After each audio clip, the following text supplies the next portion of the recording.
Owen, you have an aggressive price target on this stock of $444 a share, up from $250 right now. How's it going to get there? So first of all, thank you for having me, Tyler. How to get there? Number one, as we talk about that in the note and your conversation with Kate, we see an adoption in both institution and on the retail side for digital assets. And it's not just about Bitcoin, it's about other coins like Ethereum, Solana, we just talked about.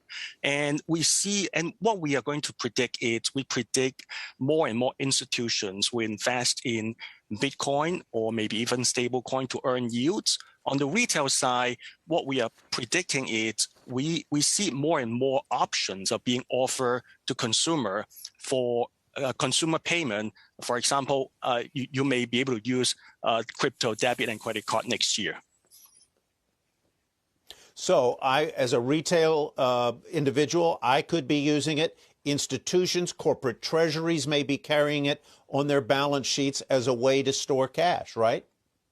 Correct.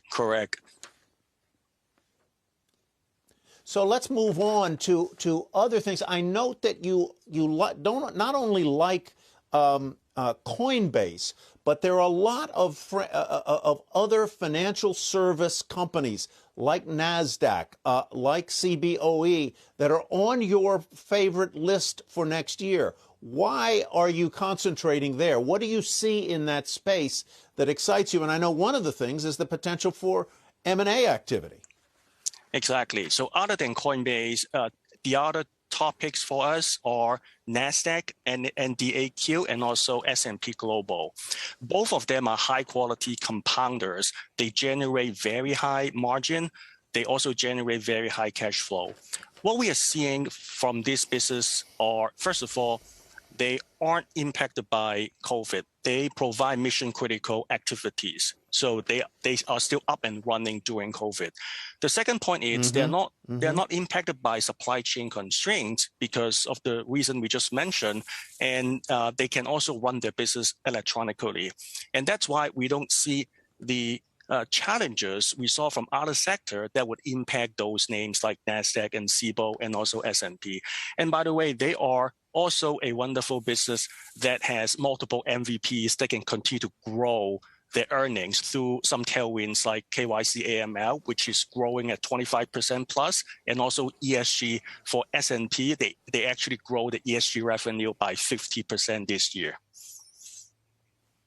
If let's go back, two quickies here. If there's a wave of M&A activity, would Coinbase be a buyer, not a target?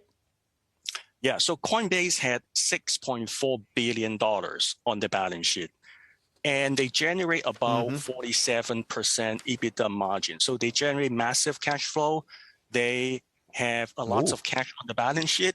At the same time, they also have the DNA to go out and buy like other crypto native companies. So look at their Coinbase venture, and they had OpenSea, they had Uniswap. So to me, it is very likely that Coinbase will become the buyer because of the firepower they have. That sounds like it. Final thought, quick answer, please, Owen. What with Coinbase would be the risk to your hypothesis? What could go wrong? I think the number one risk is still regulation. So again, like we hope to get the regulatory clarity, but we may not get there next year. But this is one of the headlines we are going to see next year.